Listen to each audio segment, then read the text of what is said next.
a preview to the budget tomorrow. But obviously before I do that, I will hand over to Dr. Bloomfield. Thank you, Prime Minister. Kia ora koutou katoa. Again today we're reporting no new cases of COVID-19. This encouraging news means that New Zealand's combined total of confirmed and probable cases remains at 1,497, of which 1,147 are confirmed. So we now have 1,042 people who have been confirmed as having recovered from COVID-19, an increase of 12 on yesterday, and the overall percentage increases to 94%. Again today there are just 2 people receiving hospital level care, neither are in ICU. We still have the 16 significant clusters, 4 of which, as you know, are closed, and there are no additional deaths to report today. Yesterday, our laboratories across the country processed 5,961 tests, and our total now is 203,045 processed. So this milestone of 200,000 tests, which is just over 4% of the population, is a significant achievement. I want to recognise everybody who has been tested, as well as the many people across the system who have facilitated that happening. It's an incredibly important pillar of our response to COVID-19. As we prepare for level 2 tomorrow, the sense of anticipation is both palpable and understandable.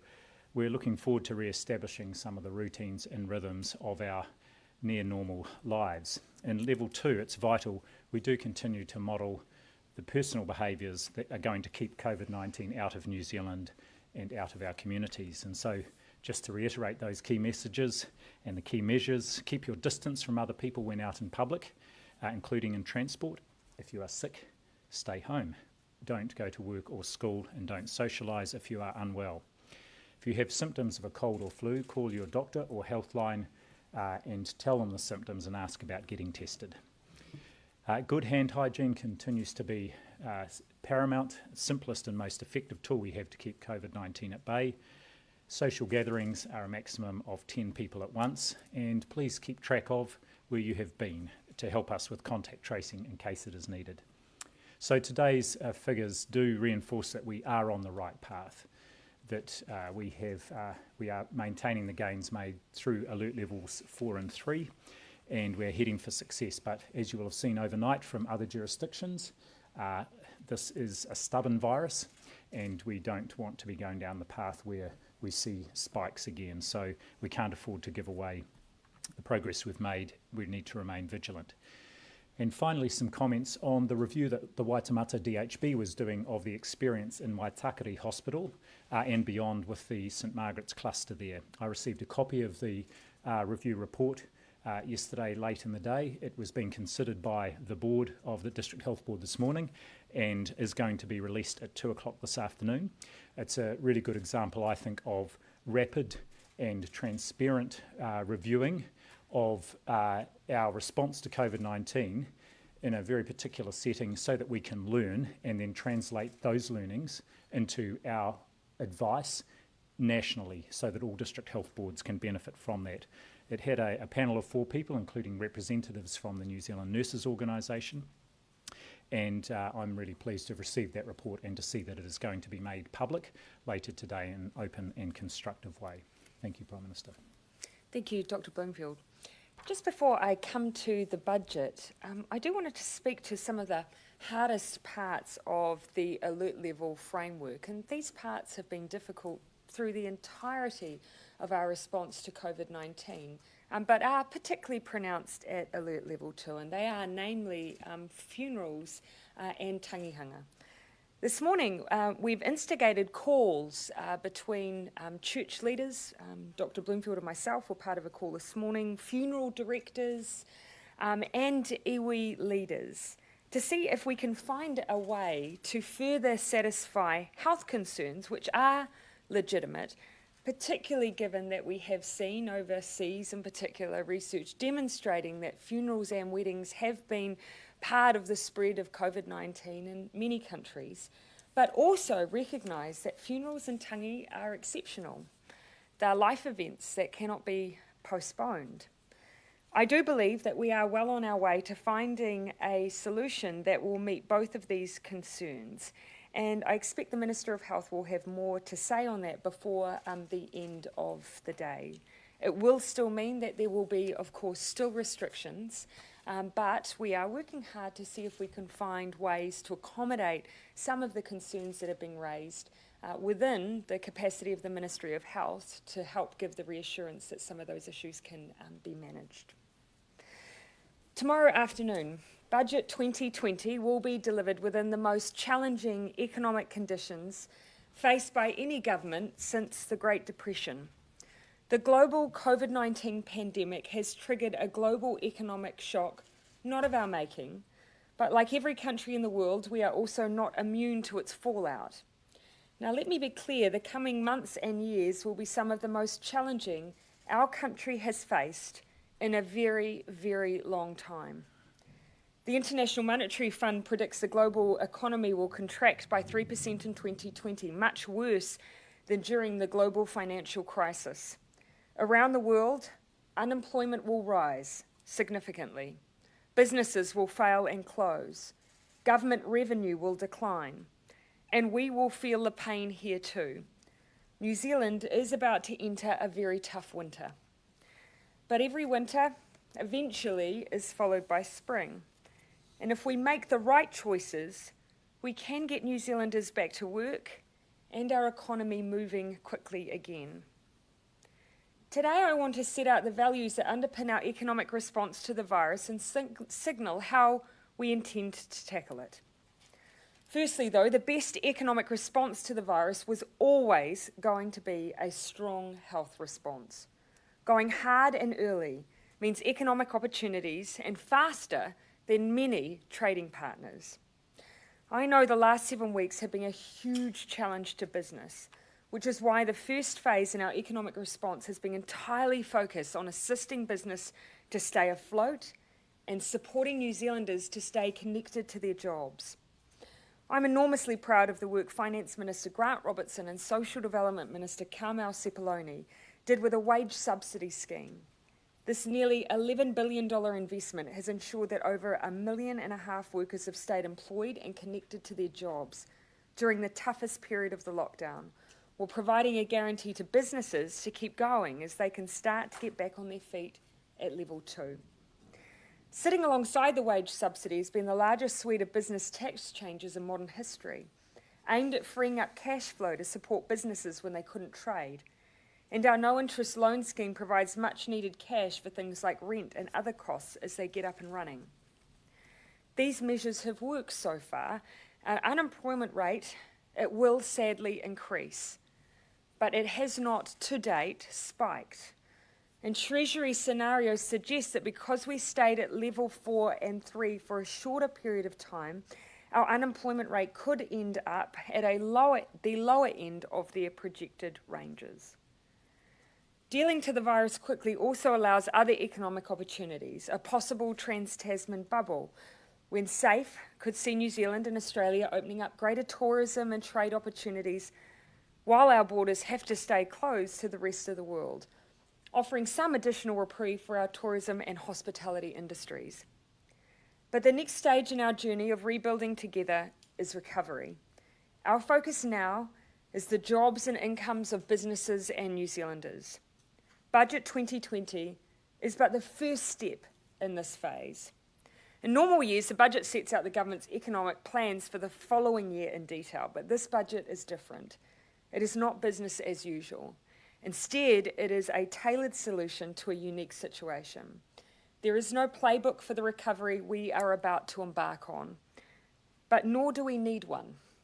When it has come to COVID-19, we have carved a path based on our people, our health system, and our economy. And now that is exactly what we will do again as we recover and rebuild. Let me say from the outset, the team and I will bring the same determination and focus to the economic rebuild as we brought to our health response. To start that phase, we need to consider what our objectives are and the best steps to achieve them. The Finance Minister will set out much of this tomorrow, and I won't preempt anything he has to say on that, but today I can set out what we are trying to achieve and the values that we bring to the work. The first thing you'll notice is that we believe when times are hard, you don't cut, you invest. We will run the ruler over every line of expenditure. No question, we need to ensure that our expenditure provides value for money and supports our primary goal of jobs. But the notion that at this time of need we would make cuts to the essential services so many New Zealanders need more than ever is not only immoral, it's economically wrong. That's why yesterday we made the biggest investment in health funding in 2 decades. It's why on Monday we delivered pay equity for early childhood teachers. It's why one of the first things we did when the virus hit was to increase benefits to ensure those who lost their job and more to help them through.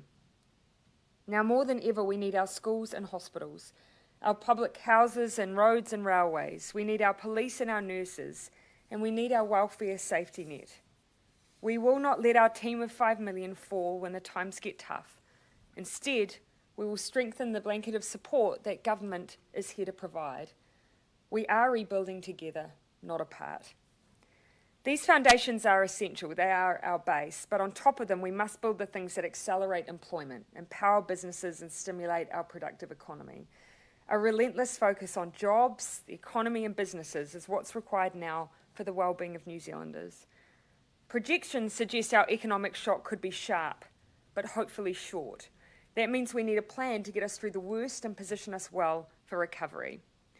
The biggest fiscal asset we currently have to get us through the worst is the government's balance sheet. Due to our prudent economic management of the books, heading into lockdown we had debt under 20% of GDP, lower than what we inherited it at, low unemployment around 4%, and a AAA foreign currency rating from Moody's. I defended the surpluses we ran in our first 2 budgets on the basis that we needed to prepare financially for a rainy day. Well, that day has well and truly arrived. The government's ability to borrow at very low interest rates places us in a strong position to weather the economic storm ahead. But more than that, we are well positioned to use our balance sheet to shelter New Zealanders from the worst impacts of the fallout, and in doing so protect jobs and grow our economy. Our number 1 priority is jobs, and that's why this will be a jobs budget. That means doing all we can to support people staying in their current job or moving to a new one if needed. And the reason for that is simple. It harks back to the sentiment of Norman Kirk, that all anyone ever really needs is something to do, somewhere to live, someone to love, and something to hope for. Employment helps form a foundation. It supports families, it pays the bills, it helps provide self-value and worth. And when times are tough like this, workplaces can provide an important support network. Our plan is to invest. By investing, we will create jobs and get the economy moving again. Just as the rising tide lifts all boats, a growing economy has the ability to support us all and allows us to bring the government books back into the black. Now, this is not going to be the work of just one budget. It will require relentless focus on growth and jobs, and not just growth for growth's sake, but in a way that acknowledges we have challenges to our environment, to our well-being, that we can also use this time to help resolve. Tomorrow you will see how we will start to do that. But in the same way that we have fought the virus together, we also need to start our rebuild together. That will take all of us. In the coming month, the government will launch a comprehensive engagement program that will pose a simple proposition. Look at what our team of 5 million achieved together in beating the virus. Now what can we do together to get our economy moving again, to look after our people, and rebuild in a way that makes things better than they were before? That will, of course, include the business community, but it will be broader too. If anything, the last few months have shown us that united we are a formidable force. When we channel our energies into a goal collectively, we are stronger for it. Prior to the virus, we faced serious long-term challenges: persistent inequality, poverty, the threat of climate change, the need to diversify the economy, low productivity, limited domestic manufacturing, and an abundance of low-paid jobs. Do we return to those settings, or is now the time to find a better way? There are tough times to come, but we have experienced tough times before. And when confronted with external crisis, be it a Great Depression, a world war, or now a global health pandemic, our instinct has been to come together as business, as community, as iwi, as New Zealand. And we will again. We will use the strength of our economic position as government to carry the load while businesses and households get back on their feet. The situation is constantly changing and the future may feel uncertain, but as I said right at the beginning, we have a plan. We know it will be tough, but we will get through it the same way we got through the past 2 months, together. Happy to take your questions. How did you get it so wrong on funerals and tangi, you and your ministers, and Dr. Bloomfield, given your health position on this, how uncomfortable are you about any loosening of the restrictions? Again, I would just not preempt that we are still working through some of the details on how we can make sure that we accommodate both those concerns, the health concerns that still exist, but also see if we can find a way to acknowledge the exceptional time that a tangi and a funeral presents. What I also do want to point out is that we're not alone in this situation. You'll see that we're not dissimilar to other countries in the restrictions that apply and have applied to date to funerals for the same reasons, making sure that we don't lose the gains that have been so hard fought for. But again, as I say, we are working through, and we've always said we'll be agile and keep trying to find how we can make things work to keep people safe, but acknowledge that this is an incredibly tough thing for New Zealanders to go through. Dr. Bloomfield. So our public health advice was in part predicated on trying to get consistency around the group of activities that we saw as the highest risk. So obviously there's been a lot of feedback about this particular circumstance. So we've engaged, listened, and we're trying to work through solutions there that will still help mitigate the public health risks, but will address the concerns and the opportunities that I think people who are holding funerals and or tangihanga are wanting to explore. We'll look to put out, just for clarity, we'll put out some further details on this by this afternoon, but I should be clear, there will still be restrictions in place. I don't want to leave the impression that that won't be the case. And again, I was discussing with my Chief Science Advisor just this morning the fact that in the United States they've done pieces of work that have demonstrated funerals and weddings as the origin for outbreaks. That has been the case across the globe, and so we are still managing that scenario in New Zealand. I'll come to you, and then I'll come to you, Toba. Mikey. What sort of impact has the iwi and the public pressure had, though, on your decision? Oh, I think we've always said, and this has been the case for every single stage of our response, and there have been other areas where we've engaged and tried to accommodate the health protections that we need for all New Zealanders, but also found ways to try and accommodate different activity, and we've done that all the way through. And I think that's something that we should continue to do, and I don't shy away from that. We've always said that we wanted to be as agile as we could be, but we still must maintain those protections because they are there for everyone. Thank you. You're being predicated on consistency, but that was the problem with this. It was the inconsistency that you could have 100 strangers in a movie theatre, for example, but not 100 people physically distanced at a burial site. Why was it so inconsistent? The consistency was around group size, and I think the Prime Minister's articulated that over the last couple of days about why you are bringing people together for a common purpose, and that's what we were aiming to be consistent on, because that is where the highest risk is. It's the mixing and mingling.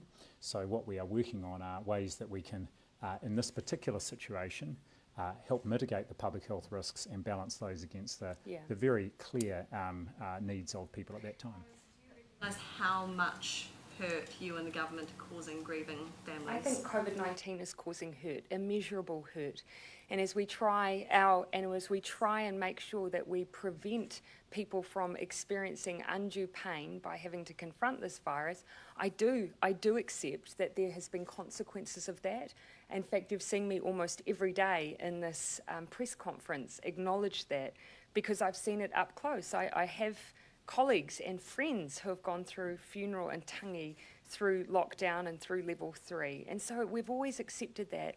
What we're trying to do is make sure that we can maintain the principles we've always had to protect people, whilst at the same time seeing if there are other accommodations that can be made if you have certain measures in place. And so we are leaving the health team to work through with iwi leaders, with funeral directors, and we've also had conversations with... Just a quick follow-on. As you say, you consistently said that same message and acknowledging that it's hard. Why then did you not start working on this much earlier so that these changes could be in place. What changed your mind over the last 24 hours? I still absolutely hold the view that, of course, we unfortunately still have to have restrictions here, and you will still see that in place.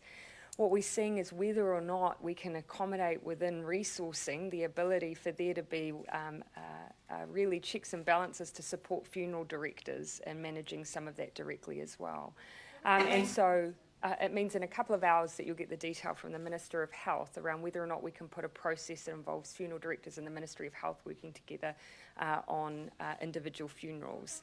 And so that detail we'll be putting out in a couple of hours, but you'll be understand why I'd want to give due regard to the view of funeral directors, who the Minister of Health is talking with about some of these ideas and proposals to make sure that they're workable. But ultimately, we have always said that we wanted to work through issues where they arose. You'll look overseas and see the likes of Australia have the same consistent limitations, albeit they use the number 10 and the number 20, and some have not engaged at all in public gatherings at all. So this has been something that every country has had to address. New Zealand is not unique. The one final comment I do want to make, we have to absolutely exercise caution here. New Zealand is not out of the woods yet, and we have to remember that although we're moving into alert level 2, the issue continues to be managing places where we're all congregating together, and that's the consistency Dr. Bloomfield spoke about. You'll see other areas where New Zealanders will be in similar places together, but not for the purposes of them socialising together, and that is the difference, because it wasn't that you saw New Zealanders at a retail store getting COVID, you saw them getting them at weddings. Yeah. And moving into level 2 tomorrow, what PPE gear do hairdressers have to wear, and can they operate without it? So I know that the Hairdressing Association, or their peak body, has put out guidance with quite clear expectations around what they will wear. Our infection prevention and control experts have said that the most important thing, if they want to wear it, is a mask, and that is because they are repeatedly within that within the meter and seeing clients, a number of clients on a day. However, I think the important thing here is for hairdressers, beauticians, and indeed everybody, schools, whatever the setting, the key thing here is we did not give the advice to move to alert level 2 before we knew we had got on top of the virus, and the risk of it being out there was very, very low. So the advice, again, the infection prevention control experts, the advice to everybody around use of PPE, whether in the healthcare setting or non-healthcare setting or to the general public, is very much predicated on the situation we find ourselves in, which is quite different from other countries who have relaxed their Can they open measures. if they don't wear it? Sorry? Could they open if they don't wear it? Yes, they could if they wanted to. Our advice is that they can. It's optional, but their advice from their association, and my understanding is this is what they are gearing up to, is to have masks and so on available. So I think that's good that their peak body has provided that advice to them, and that is partly also about them making sure they are feeling safe as we go down to alert level 2.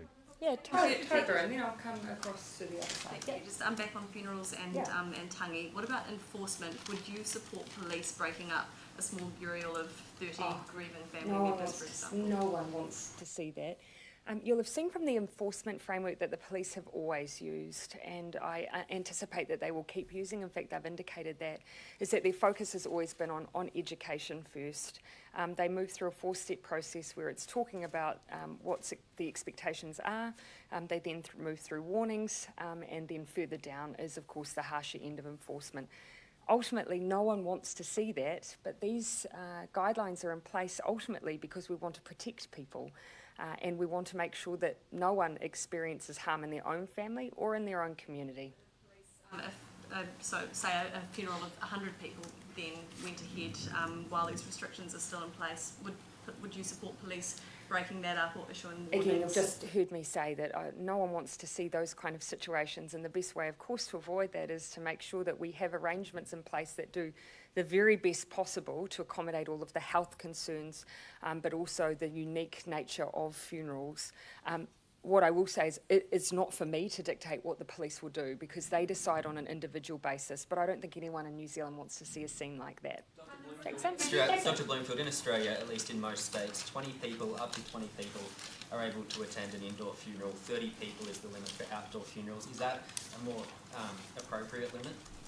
Well, it's a different limit, and there are a number of differences between the steps we're taking as we move into Alert Level 2, and a whole range of settings that are different from Australia. We've certainly looked at the Australian advice already, and we had the benefit of having that before to inform our advice to our government. So I think it's just a different limit. I think the key thing here is it's also still very conservative, and that's because Australia, like us and other countries, recognise that it's the gathering of people at events like that that creates the highest risk of transmission. I think one thing to add as well, you'll see that the way we've set our framework, we are moving at pace. There is a chance that we'll have fewer restrictions in a shorter period of time, but what we've successfully done is really locked in guarantees that we've made the progress we believe we have before we take too many risks. And social gatherings are the biggest risk factor for us, and that's why there are those limitations there. The one final context point is many of you will have seen overnight ongoing reporting of second waves in places, in some cases, that haven't had cases for up to a month. You know, that is a warning shot to us. That we do need to be really careful. No one wants to go backwards, but we're seeing other countries who have had significant precautions who have. So we do want to make sure we move and we keep moving, but we do so cautiously. Jessica. Prime Minister, what do you make of the facial recognition trial, and are you concerned that the Privacy Commissioner wasn't aware of that? The facial recognition trial? I would need to look in more detail around that. I have no comment to make on those operational decisions. Sorry? Clearview AI? No, I can't comment on that, unfortunately. Right down the back. Auckland CDM has said that this food parcel and accommodation support is very short term and shouldn't be compared to emergency benefits for migrants. Don't you need to do both, otherwise you'll end up with migrants on the street? Yeah, so we did use that in the initial response because it was fast, it got support out the door and it had flexibility. I don't deny that we will need a longer term framework, but for now that has been a very important part of our response. Could be emergency benefits. I don't want to get ahead of any further decision making, but what has been important is right from the beginning that support was available and it had flexibility, particularly around accommodation and the way that sometimes other grants don't provide that level of accommodation support. And it could be done tailored to the needs of those that on the ground were being seen by our community emergency management teams. Bernard, I know you'll have a follow-up on that. Prime Minister, do you agree with your Deputy Prime Minister that those 300,000 plus guest workers should go home, and they should have gone home when they had the chance, and that's why all they're getting is tins of baked beans from CD? Whilst I haven't seen the entirety of this comments, my view is that many of those workers would not have had a chance to make those kinds of decisions. Things happen very, very quickly. Some will have lost their jobs at a point when it would not have been possible to make any other plans, which is why we've always said we have to take a compassionate approach for those who found themselves in a circumstance where they were unable to make any alternative arrangements, be it a tourist who may have found themselves here, be it someone on a working holiday visa, be it someone who had a work visa. And that is why we have sought to support them. So that would be my perspective on why it was important that care was taken. So why not use the Social Security Act to give them the benefit too? Yeah, and in the initial, as I've said many, many times down here, that what we used was a way to provide similar support, but quickly, on the ground and face-to-face with those who required it.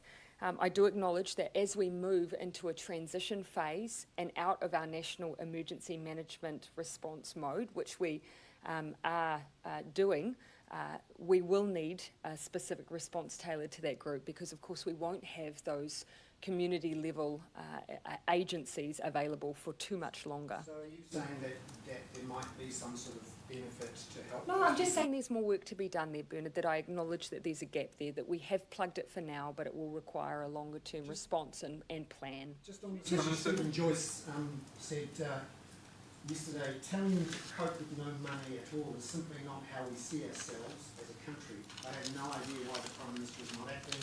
Why isn't he showing more compassion? And what's your view that this is not a compassionate view? Well, I would reject that we haven't been supporting those who found themselves in that position. Millions of dollars was provided to those who were providing support on the ground directly for those individuals in need. Sarah Stewart-Black from our National Emergency Management team is in Auckland looking at some of the response that's been provided out of Spark Arena and the care that's been provided, just to see that it was in keeping with our expectations there as well. And she equally did the same thing in Queenstown, where we did see a rush for support there as well. So Newsroom is reporting today that... I'll make that last question there, Bernard. Yep. That one pregnant woman has told us she's so afraid... Actually, yesterday I think it might have been reported that...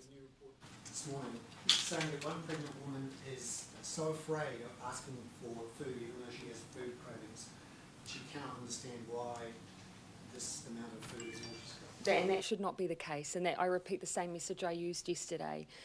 We provided tens of millions for those services to make sure people had their needs met, and that included accommodation. So I do not want this just reduced down to food parcels, because that was not what was intended. Yeah. Prime Minister, on the budget, Yeah. will it give Thank you businesses for noticing. that full clarity for them to make decisions about their future, so Yeah. whether they can be sustainable going Yeah, forward? we have had concerns raised over, what the next steps are for those in particular who have drawn down on the wage subsidy, which has been a significant number of business owners and employers. And as I've signalled, there was more support and is more support for businesses coming, and they can look for that in the budget. Thank you, Prime Minister. Policemen powers. Looking back to the DHB's cash yesterday that was announced, what do you see as a priority for that in cancer treatments, and also will any of it be used to pay off deficits?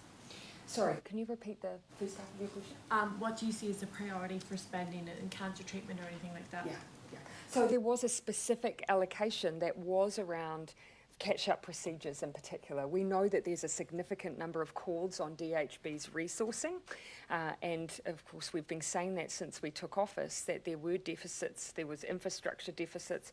We needed to be able to fix the facilities in which services were provided and support and grow the workforce, but we have put in a specific allocation that is designed to have catch-up on elective procedures and other procedures that may have been delayed because of COVID. That is then up to the DHB to make sure they're able to deliver that. So police having powers to intervene. And then I'll come back to you, Mikey. And then, What is your stance on, there's a bar owner at Headquarters Bar, Leo Malloy, who's going ahead with a level 2 party on Friday of 100 people. He's saying that it's allowed. What's your stance on that? No, as we've always said, of course, we will be operating under the ANZAC provisions right through to the 21st, and even within that, there can't be groups of more than 10. That's that consistency we've had across the board. Cannot have groups more than 10 socialising, mixing, mingling together. That's why there are such strict rules around seating and so on within different parts of hospitality. I have heard some confused reporting though over the owner's engagement with the police in particular, so it's not entirely clear to me what his intentions are, if I'm honest. The police Mikey. police having the power under the Public Health Response Bill to enter private premises without a warrant. Does that still sit comfortably with you, given a number of organisations, including the Human Rights Commission, have raised serious concerns about that? And also the removal of the word marae from that legislation. Is that an admission you got that wrong? Well, let me give you a little bit of the context there. Of course, we've been operating under emergency powers, but now is the time to step away from those and narrow those provisions. It is simply not appropriate for us to continue, when we're at a lower alert level, to continue under national emergency powers. So it is time to transition. And so that is why what we have put through is a narrower bill. So we've taken away some of the powers that existed before, because they're not necessary and they're not right. What we do need though is the ability, if there is a large gathering of people, we could even have a situation of someone who has COVID within it. we do have to have some ability to disperse that if it's causing a risk to people's health and their safety. And so that's what that bill provides, is simply the ability to enforce, but in a much narrower way than we've had previously.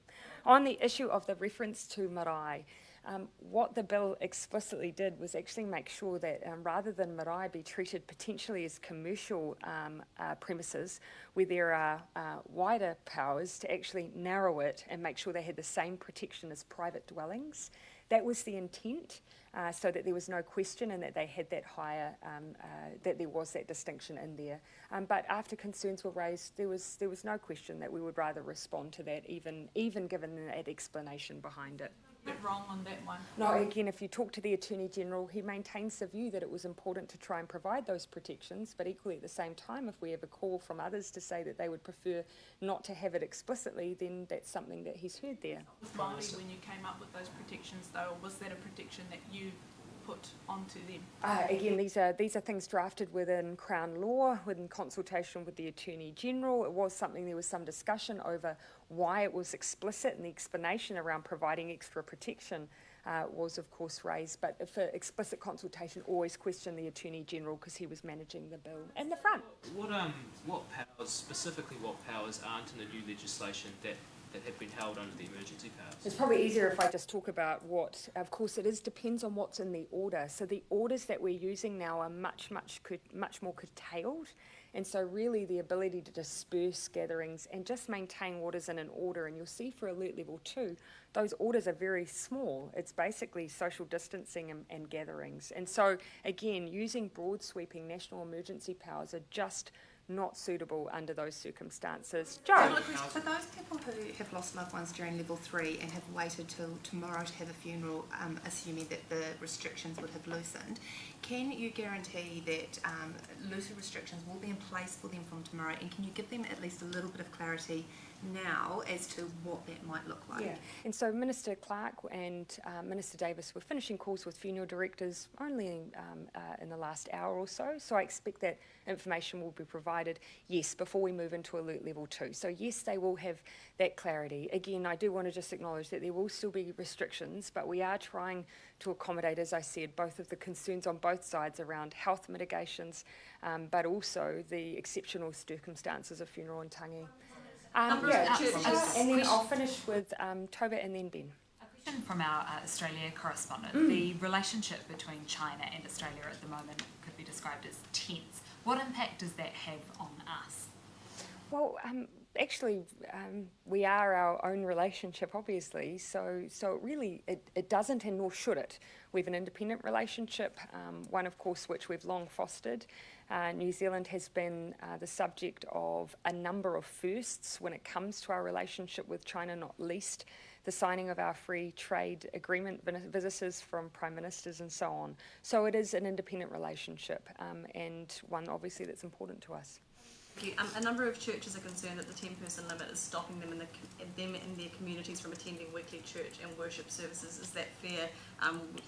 When the same thing applies with movie theatres and gyms that we're talking about before. Yeah, and again, there's those definitions around socialising and congregation, and I absolutely understand, and I've had a few engagements with, obviously as I spoke of this morning, there's a church leaders group that Minister Salisa convenes that I was able to join and discuss briefly, and there are some different views amongst church leaders, but the main point I think I would emphasise is we hope this is for a short time.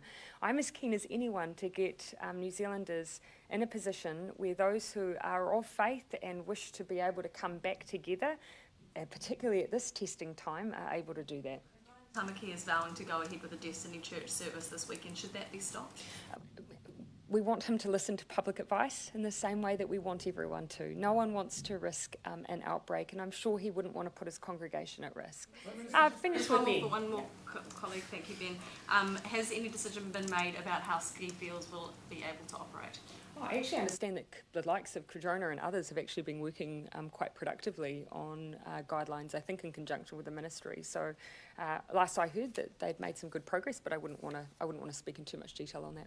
Yeah, Ben. National isn't supporting the enforcement legislation, and National were the ones that launched the petition to relax the restrictions on the funeral.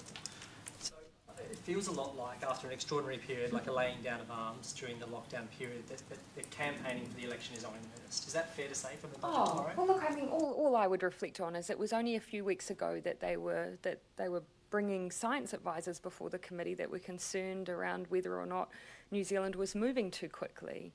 And so, as I've always said, you know, we have to keep in mind making sure that we open back up the economy in the safest way possible and not lose the potential economic advantage we have of being amongst the first countries to do so. And so that is the challenge that we have. Where the opposition choose to position themselves on that is for them. I'm getting on with trying to get this right for New Zealand. Claire, you haven't had a question. Mine is for Dr. Bloomfield. Oh, go ahead. This is from a reader who wants to know if dogs can once again play together and we can pet other people's dogs at level 2. Yes, they can get together, no more than groups of 10. Yes, it's safe to pet dogs, but as with anything, wash your hands thoroughly afterwards. Nothing if not consistent. All right, thank you everyone. Thank you everyone. Oh, but I've burned it with you.